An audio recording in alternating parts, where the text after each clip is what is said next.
ಪೂಜ್ಯಾಯ ರಾಘವೇಂದ್ರಾಯ ಸತ್ಯಧರ್ಮರತಾಯ ಚ ಭಜತಾಂ ಕಲ್ಪವೃಕ್ಷಾಯ ನಮತಾಂ ಕಾಮಧೇನುವೆ. ಓಂ ಶ್ರೀ ಗುರು ರಾಘವೇಂದ್ರಾಯ ನಮಃ. ಎಲ್ಲರಿಗೂ ರಾಯರ ಅನುಗ್ರಹ ಯೂಟ್ಯೂಬ್ ಚಾನಲ್ಗೆ ಸ್ವಾಗತ. ಹಾಗೆ ಚಾನಲ್ನ ಇನ್ನೂ ಸಬ್ಸ್ಕ್ರೈಬ್ ಮಾಡ್ಕೊಂಡಿಲ್ಲ ಅಂತ ಅಂದರೆ ಪ್ಲೀಸ್ ಸಬ್ಸ್ಕ್ರೈಬ್ ಮಾಡಿಕೊಂಡು ವಿಡಿಯೋಗೊಂದು ಲೈಕ್ ಮಾಡಿ. ಬನ್ನಿ ವಿಡಿಯೋನ ಮುಂದುವರ್ಸೋಣ.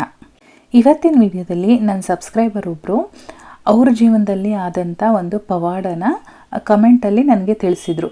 ಅದನ್ನು ಎಲ್ಲರೂ ಓದಿರಲಿಲ್ಲ, ಹಾಗಾಗಿ ನಾನು ಎಲ್ಲರಿಗೂ ಕೂಡ ಗೊತ್ತಾಗಲಿ ರಾಯರು ಯಾವ ರೀತಿ ಪವಾಡನ ಮಾಡ್ತಾರೆ, ಅವ್ರನ್ನ ನಂಬಿದರೆ ಸಣ್ಣ ಪುಟ್ಟ ವಿಚಾರಗಳಲ್ಲೂ ಅವರು ಯಾವ ರೀತಿ ನಮ್ಮ ಜೊತೆ ಇರ್ತಾರೆ ಅನ್ನೋದು ಎಲ್ರಿಗೂ ಗೊತ್ತಾಗಲಿ ಅನ್ನೋ ಒಂದು ಉದ್ದೇಶದಿಂದ ಈ ವಿಡಿಯೋನ ಮಾಡ್ತಾಯಿದ್ದೀನಿ.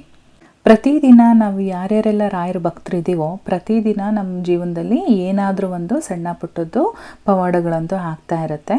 ಇದೇ ರೀತಿಯಾಗಿ ನೀವು ಕೂಡ ನನ್ನ ಜೊತೆ ಶೇರ್ ಮಾಡಿಕೊಂಡ್ರೆ ಎಲ್ಲರಿಗೂ ತಿಳಿಸೋ ಅಂಥ ಕಾರ್ಯನ ನಾನು ಮಾಡ್ತೀನಿ. ನಾನು ಇಲ್ಲಿ ಹೆಸರು ಏನು ಮೆನ್ಷನ್ ಮಾಡೋದಕ್ಕೆ ಹೋಗೋದಿಲ್ಲ. ಒಮ್ಮೆ ಇವರು ಅವ್ರ ಅಣ್ಣನ ಮನೆಗೆ ಹೋಗ್ತಾ ಇದ್ರಂತೆ. ಹೋಗಬೇಕಾದ್ರೆ ಇವ್ರಿಗೆ ಏನು ಅಂತ ಗೊತ್ತಿಲ್ಲ, ರಾಯರ ಹೆಸರನ್ನು ಜಪ ಮಾಡ್ಕೊಂಡು ಹೋಗಿದ್ದಾರೆ. ನಾನು ಯಾವಾಗಲೂ ಹೇಳ್ತಿರ್ತೀನಲ್ವ, ನಾನು ಪ್ರತಿದಿನ ಹೋಗ್ಬೇಕಾದ್ರೆ ಅವ್ರ ಹೆಸರು ಜಪ ಮಾಡ್ತೀನಿ ಅಂತ. ಅದೇ ರೀತಿ ಇವರು ಅದೇ ಥರ ನಡ್ಕೊಂಡು ಹೋಗಬೇಕಾದ್ರೆ ರಾಯರ ಹೆಸರನ್ನು ಜಪ ಮಾಡ್ಕೊಂಡು ಹೋಗಿದ್ದಾರೆ. ಅವರು ಮನಸ್ಸಲ್ಲಿ ಏನು ಅಂದ್ಕೊಂಡಿದ್ರೋ ಏನೋ ಅದನ್ನು ಹೇಳಿಲ್ಲ. ಆದರೆ ಅಲ್ಲಿ ಹೋದ್ಮೇಲೆ ಅವ್ರಿಗೆ ಏನಾಗಿದೆ ಅಂತ ಅಂದರೆ ಕರೆಕ್ಟ್ ಟೈಮಿಗೆ ಬಸ್ ಸಿಕ್ಕಿದೆ, ಬಸ್ಸಲ್ಲಿ ಸೀಟು ಕೂಡ ಸಿಕ್ಕಿದೆ.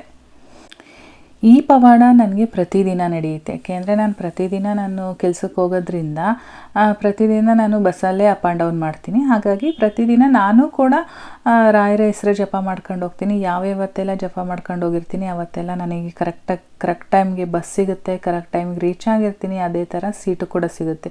ಎಷ್ಟೊಂದು ರಶ್ ಇರುತ್ತೆ ಈ ಟೈಮಲ್ಲಿ, ಬೆಳಗ್ಗೆ ಮತ್ತು ಸಂಜೆ ಟೈಮ್ ಅಂತ ನಿಮಗೂ ಗೊತ್ತು. ಅವ್ರಿಗೂ ಅದೇ ರೀತಿಯಾಗಿ ಬಸ್ಸು ಸಿಕ್ಕಿದೆ, ಹಾಗೆ ಸೀಟು ಕೂಡ ಸಿಕ್ಕಿದೆ. ಅದ್ರ ಜೊತೆಗೆ ಮೇಯ್ನು ಪವಾಡ ಏನು ಅಂತ ಅಂದರೆ ಸೀಟಲ್ಲಿ ಕೂತು ಅವರು ಮುಂದ್ಗಡೆ ನೋಡಿದ್ದಾರೆ ಮುಂದಿನ ಗ್ಲಾಸು, ಅದರಲ್ಲಿ ರಾಯರ್ ಫೋಟೋ ಇದೆ. ಎಷ್ಟು ಆಶ್ಚರ್ಯ ಆಗುತ್ತೆ ಅಂತ ಅಂದರೆ ಈ ಥರ ಒಂದು ವಿಷಯನ. ಯಾಕೆಂದರೆ ಇದು ನನ್ನ ಜೀವನದಲ್ಲಿ ಆಗಿರೋದ್ರಿಂದ ಆ ಟೈಮಲ್ಲಿ ಮನಸ್ಸು ಹಿಂಗಾಗುತ್ತೆ, ಹೂ ಥರ ಹರಳ್ಬಿಡುತ್ತೆ. ಆ ಸಿಚುಯೇಷನ್ ನೆನಪು ಮಾಡ್ಕೊಂಡ್ರೆ ಮೈ ರೋಮಾಂಚನ ಆಗುತ್ತೆ. ಇವ್ರಿಗೂ ಕೂಡ ಅದೇ ರೀತಿ ಆಗಿದೆ. ಅವರು ಮುಂದ್ಗಡೆ ಗ್ಲಾಸ್ ನೋಡಿದ್ದಾರೆ, ಮುಂದ್ಗಡೆ ಗ್ಲಾಸಲ್ಲಿ ರಾಯರ್ ಫೋಟೋ ಇದೆ. ಇವ್ರಿಗೆ ಏನೋ ಒಂಥರ ಭಾವನಾತ್ಮಕವಾಗಿ ಕಣ್ಣಲ್ಲೆಲ್ಲ ನೀರು ತುಂಬ್ಕೊಬಿಟ್ಟಿದ್ದಾರೆ. ಸೊ ಇವರು ಅಲ್ಲಿಗೆ ಸುಮ್ಮನಾಗಲಿಲ್ಲ, ಮತ್ತು ರಾಯರ ಹೆಸರನ್ನ ಜಪ ಮಾಡಿಕೊಂಡೇ ಹೋಗಿದ್ದಾರೆ. ಮತ್ತು ನೆಕ್ಸ್ಟ್ ಡೇ ಬಸ್ಸಲ್ಲಿ ಬರಬೇಕಾದ್ರೆ ಒಂದು ಹುಡುಗಿ ಬಂತಂತೆ. ಆ ಹುಡುಗಿ ಕೀ ಚೈನ್ ಹಾಕಿದ್ದಾಳೆ ಬ್ಯಾಗಲ್ಲಿ. ಆ ಕೀ ಚೈನಲ್ಲಿ ನಿನ್ನೆ ಯಾವ ಫೋಟೋ ನೋಡಿದ್ರೋ ಅದೇ ಫೋಟೋ ಕೀ ಚೈನಲ್ಲಿ ಇದೆಯಂತೆ. ಸೊ ತುಂಬಾ ಅವರಂತೂ ಭಾವನಾತ್ಮಕವಾಗಿ ಆ ಕಮೆಂಟ್ನ ಬರೆದಿದ್ರು. ಅದು ಓದಬೇಕಾದ್ರೆ ನನಗಂತೂ ರೋಮಾಂಚನ ಅಂತ ಅನ್ನಿಸ್ತು. ಯಾವ ರೀತಿ ಕನೆಕ್ಟ್ ಆಗುತ್ತೆ ಅಂತ ನೋಡಿ ನೀವೇ. ರಾಯರು ನಮ್ಮ ಜೊತೆ ಇದ್ದಾರೆ ಅಂತ ಅಂದರೆ ಈ ಥರ ಸಣ್ಣ ಪುಟ್ಟ ಕಾರ್ಯಗಳು ಪವಾಡಗಳು ನಡೀತಾನೆ ಇರುತ್ತೆ. ನಾವು ಇಗ್ನೋರ್ ಮಾಡ್ಕೊಂಡು ಹೋಗ್ಬಿಡ್ತೀವಿ. ಬಟ್ ನಾವು ಗಮನಿಸಿದ್ರೆ ಗೊತ್ತಾಗುತ್ತೆ ರಾಯರು ನಮ್ಮ ಜೀವನದಲ್ಲಿ ಕಾಲಿಟ್ಟಿದ್ದಾರೆ, ಅವರು ನಮಗೆ ಅನುಗ್ರಹ ಮಾಡಿದ್ದಾರೆ ಅಂತ. ಬಟ್ ಏನಾಗುತ್ತೆ, ನಾವು ಯಾವುದೋ ಒಂದು ದೊಡ್ಡ ವಿಚಾರನ ಮನಸ್ಸಲ್ಲಿ ಇಟ್ಕೊಂಡು ಆಗಲಿಲ್ಲ ಅಂತ ಕೊರಗ್ತಾ ಇರ್ತೀವಿ. ಆ ದೊಡ್ಡ ವಿಚಾರ ಆಗೋದಕ್ಕೂ ಕೂಡ ಒಂದು ಸಮಯ ಅಂತ ಬರಬೇಕು.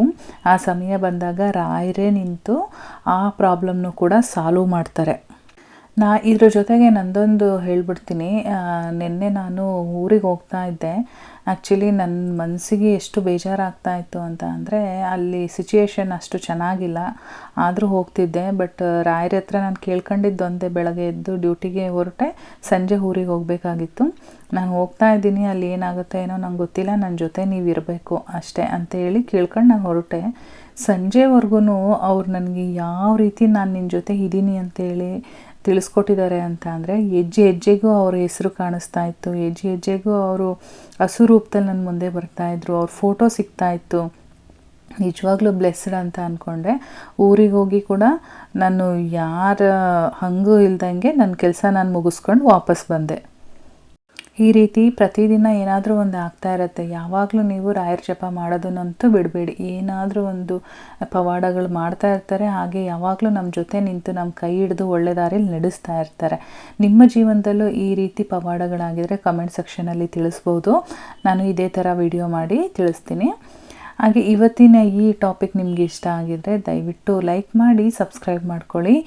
ಹಾಗೆ ಇನ್ನು ಯಾವ ಥರ ವಿಡಿಯೋಸ್ ಬೇಕು ಅನ್ನೋದು ಕೂಡ ಕಮೆಂಟಲ್ಲಿ ತಿಳಿಸಿ. ಓಂ ಶ್ರೀ ಗುರು ರಾಘವೇಂದ್ರಾಯ ನಮಃ ಅಂತ ಬರೀರಿ. ನಾನು ಮತ್ತೆ ಮುಂದಿನ ವಿಡಿಯೋದಲ್ಲಿ ಸಿಗ್ತೀನಿ. ಅಲ್ಲಿವರೆಗೂ ಧನ್ಯವಾದಗಳು.